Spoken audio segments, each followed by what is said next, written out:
Good evening. This is Akashvani Kohima. I am Sachangmi with the evening bulletin. The headlines.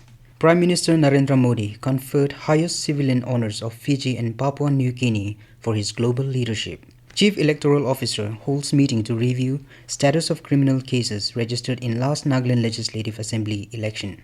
Reserve Bank of India asks banks to maintain data on exchange of Rs 2000 notes on daily basis. Nehru Yuva Kendra Sangathan, JMNU organizes one-day mega event, Yuva Utsav. Now the news in detail. Prime Minister Narendra Modi was conferred with Fiji's highest civilian honor, the Companion of the Order of Fiji, for his global leadership. Prime Minister Modi received the medal from his Fiji counterpart, Sitiveni Rabuka. In a tweet, Modi thanked Rabuka for the award. He also expressed his gratitude to the people and government of Fiji. He said, "It is an honor for the people of India and a recognition of the strong ties between both countries."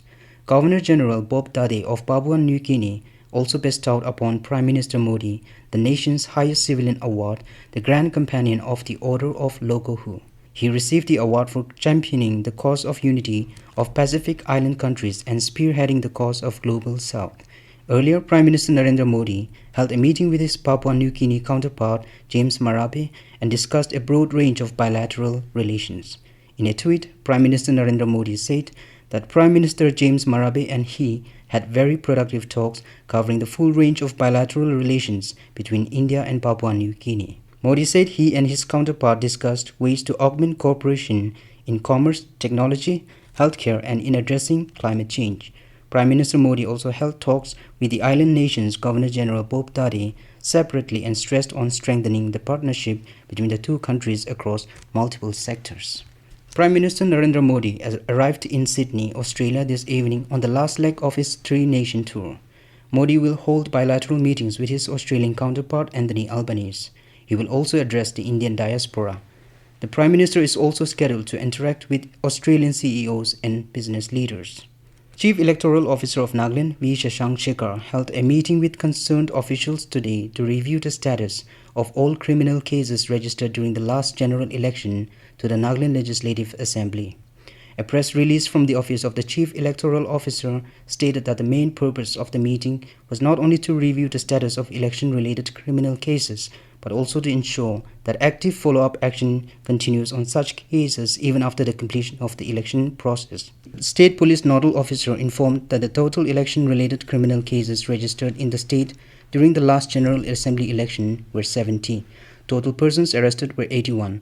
Total persons charge-sheeted were 7, and cases in which investigations are going on are 61. All the districts would be regularly sending monthly reports on the status of action taken, report of criminal cases registered during the last general election to be reviewed by the Office of the Chief Electoral Officer and Election Commission of India.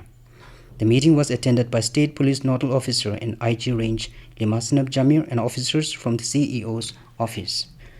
This news comes to you from Akashvani Kohima. You can also listen to this news bulletin on News on Air app and YouTube channel AIR News Kohima. Reserve Bank of India Governor Shaktikant Datta said the withdrawal of 2000 rupees banknotes is part of currency management. He said RBI has been following a clean note policy for a long time. Datta said from time to time it withdraws from particular series and issues fresh notes.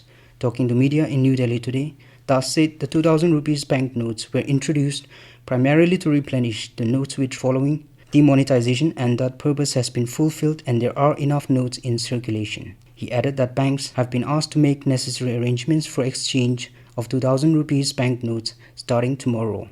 The RBI governor expected that most of 2000 banknotes will come back to the exchequer by 30th of September this year. Thus also clarified that RBI is withdrawing the 2000 rupees notes from circulation, but they continue as legal tender. He said the RBI will be sensitive to difficulties faced by the people regarding the exchange of banknotes.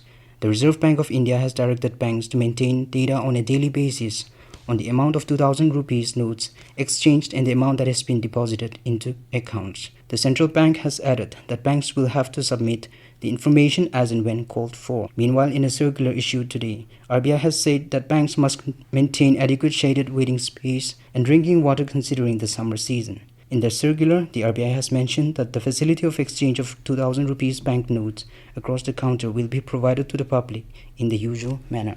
Nehru Yuva Kendra Sangathan, JMNU, under the Ministry of Youth Affairs and Sports, in collaboration with District Administration and JMNU Government High School, organized a one-day mega event, Yuva Utsav, today. Speaking at the event as special guest, MLA Chwenga Sep said, Yuva Utsav is a celebration of the energy, enthusiasm and potential of the youth. He said, Nehru Yuva Kendra Sangathan is an autonomous organization and established in 1972 with the aim of developing the personality and leadership qualities of young people in rural and urban areas. He said it provides a platform for young people to participate in various community development programs and to showcase their talents and skills. He said, as India celebrates Azadi Ka Amrit Mahotsav, we must remember the sacrifice made by our freedom fighters and to strive to fulfill their dreams by embracing the Panch Pran of Amrit Kaal. Sep said it is a time of great opportunity for India where the country can build on the strengths and overcome its challenges to become a developed nation. He also informed that the winner of the district level will participate at the state level Yuva Utsav, which is a 2-day program scheduled to be held during the August to September at the state capital. The MLA further stated that the winner of the state level will participate at the national level Yuva Utsav to be held in October at New Delhi. Office of the Superintendent of Police, Longlang and Longlang District Users Network today organized a one-day workshop on skill development for substance abuse. Addressing the program, Superintendent of Police Dr. Britpal Kaur said drug is a slow poison and urged the addicts to live clean and start changing their lifestyle. She said they should be the role model for other addicts, and she encouraged them to make the best use of this training opportunity. Longlang District Users Network and Office of the Superintendent of Police Longlang have come together to start this initiative in order to help the addicts reform their lives by giving them different skill development trainings. The initiative will not only change their lives but also provide a source of income for them, who are mostly unemployed and daily wage earners. The addicts will be given various skill trainings by different trainers daily, and the products they make will be sold in local markets. The money earned will be used to pay their children's school fees and other basic necessities. To end the news, the headlines once again. Prime Minister Narendra Modi conferred highest civilian honors of Fiji and Papua New Guinea for his global leadership. Chief Electoral Officer holds meeting to review status of criminal cases registered in last Nagaland Legislative Assembly election. Reserve Bank of India asks banks to maintain data on exchange of rupees 2000 notes on daily basis. And Nehru Yuva Kendra Sangathan JMNU organizes one-day mega event Yuva Utsav. That is all we have in the evening news bulletin. Have a pleasant night.